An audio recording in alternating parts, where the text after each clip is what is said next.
పొగ తాగడం, మద్యం సేవించడం ఆరోగ్యానికి హానికరం. Smoking and drinking is injurious to health.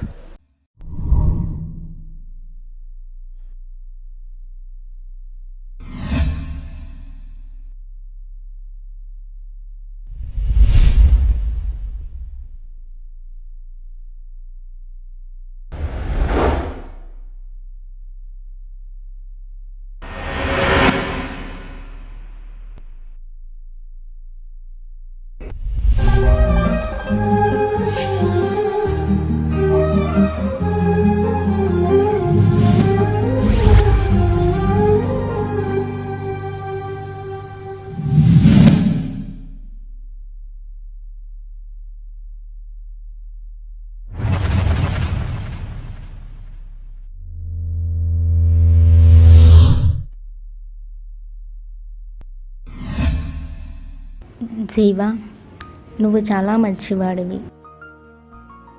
నువ్వు నా కోసం ఎదురు చూస్తున్న తీరు నాకు చాలా బాగా నచ్చింది. నేను నిన్ను చూసిన మొదటి చూపులోనే ప్రేమలో పడిపోయాను. కానీ నువ్వు ప్రపోజ్ చేస్తే ఎలా ఉంటుందో చూడాలనుకున్నాను. అయితే ప్రపంచంలో నీ అంత అద్భుతంగా లవ్ ప్రపోజ్ ఎవ్వరూ చేసి ఉండరేమో. నువ్వు నా చెయ్యి పట్టుకోగానే నా సగ జీవితం అయిపోయావు జీవా. అప్పటి నుండి నీతో ఫోన్లో మాట్లాడిన క్షణాలు నా జీవితంలోనే అతి మధురమైన క్షణాలు. నువ్వు ఇచ్చిన బహుమానాలు ఎనలేని తీపి గుర్తులు. అదేంటో జీవా, నీతో మాట్లాడుతుంటే ఆకలి ఉండదు, నిదుర రాదు. ప్రపంచం ఇంత అందంగా కనబడుతుంది అంటే అందులో నువ్వు నేను మాత్రమే జీవిస్తున్నట్లు. ఇలాగే జీవితాంతం ఉంటే బాగుంటుంది అనుకున్నాను. కానీ మన ప్రేమ విషయం ఇంట్లో పెద్దవాళ్ళకి ఇంతలా బాధ కలిగిస్తుందని నాకు తెలియలేదు.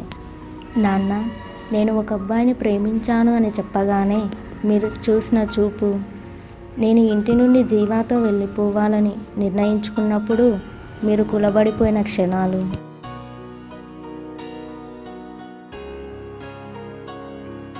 తమ్ముడి మధ్యలో ఏం చేయాలో తెలియని ఆవేశం.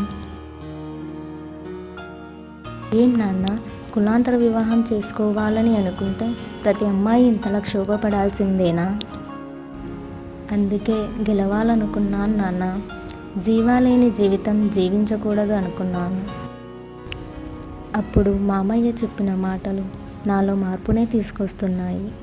అయితే మీ ప్రేమ ముందు నేను నిలబడలేకపోతున్నాను నాన్న. కానీ నాన్న, మిమ్మల్ని వదిలి వెళ్ళి బ్రతకాలనే ఆలోచన కాదు నాది. ఈ దేశమే భిన్నత్వంలో ఏకత్వమైనప్పుడు కులాంతర వివాహం చేసుకుంటే తప్పేంటి నాన్న? అప్పుడు మామయ్య చెప్పిన మాటలు నాకు బాగా గుర్తు. ఒక కుటుంబం నిలబడాలి అంటే ఎన్నో తరాల కృషి. ఆ కుటుంబానికి సమాజంలో గౌరవం రావాలి అంటే విలువలతో కూడిన జీవితం తప్పనిసరి అని అప్పుడే నాలో ఆలోచన మొదలైంది. కులాంతర వివాహం జరిగిన ప్రతి అమ్మాయి కుటుంబం ఇప్పటికీ తల దించుకునే బ్రతుకుతున్నారని, వాళ్ళకి ఇది ఇంకెప్పటికీ తల ఎత్తుకోలేని మచ్చ అని.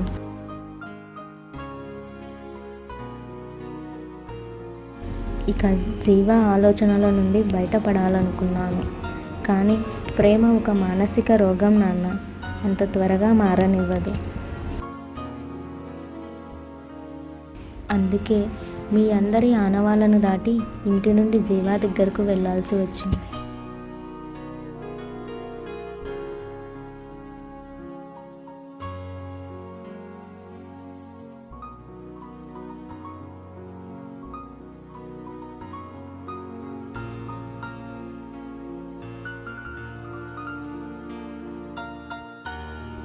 నా తమ్ముడు నాకంటే చిన్నవాడు.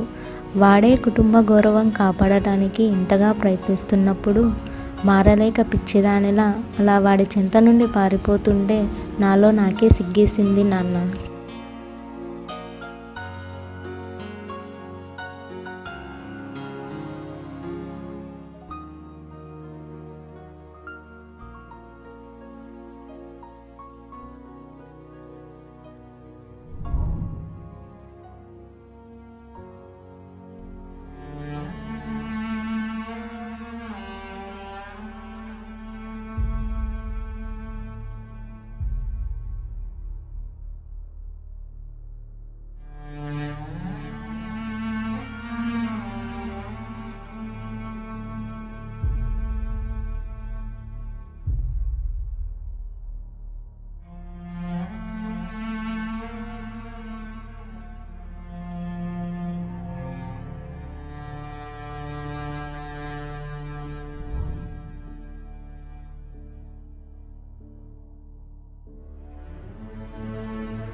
నిజంగా నువ్వు ఆ రోజు నన్ను ఆపకపోయి ఉంటే తెలిసి తెలియని వయసులో నా జీవితం అస్తవ్యస్తం అయ్యేది నాన్న.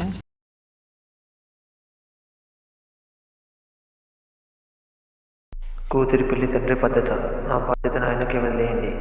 యుక్త వయసులో పనికిరాని ప్రేమ, ఆకర్షణలకు లోనే ప్రాణాల మీదకు తెచ్చుకోకండి.